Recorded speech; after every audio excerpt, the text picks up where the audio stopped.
నమస్కారం. అక్షత న్యూస్ కు స్వాగతం.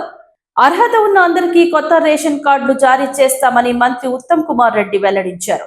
కొత్త రేషన్ కార్డుల జాబితాలో తమ పేర్లు లేవంటూ పలుచోట్ల ప్రజలు ఆందోళన చేస్తుండటంపై మంత్రి స్పందించారు. రేషన్ కార్డుల జారీ ప్రక్రియ నిత్యం కొనసాగుతుంది. గ్రామ సభలు ముగిసినా కార్డులు ఇస్తాం. ఆ తర్వాత రేషన్ కార్డులు ఉన్న వారికి 6 కిలోల చొప్పున సన్న బియ్యం ఇవ్వబోతున్నామని ఆయన ప్రకటించారు. ఈ వ్యక్తికి రేషన్ కార్డు వచ్చే వరకు ఈ ప్రక్రియ కొనసాగుతుంది.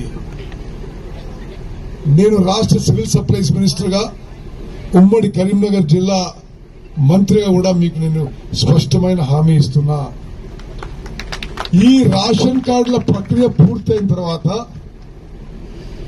అర్హత ఉండే చివరి వ్యక్తి వరకు వచ్చిన తర్వాత మేము ఇప్పటిలాగా దొడ్డు బియ్యము మరి కోర్స్ గ్రెయిన్స్ ఇవ్వము. మేము మంచి క్వాలిటీ సన్న బియ్యం ఇవ్వబోతున్నాం చెప్పి మనం చేస్తున్నాం.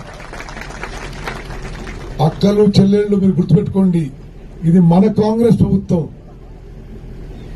మేము గతంలో లాగా ఏదో ఇష్టమంటే ఇచ్చినట్టు అది నిజంగా చాలా మందికి తినడానికి కూడా ఉపయోగం లేకుండే విధంగా కాదు.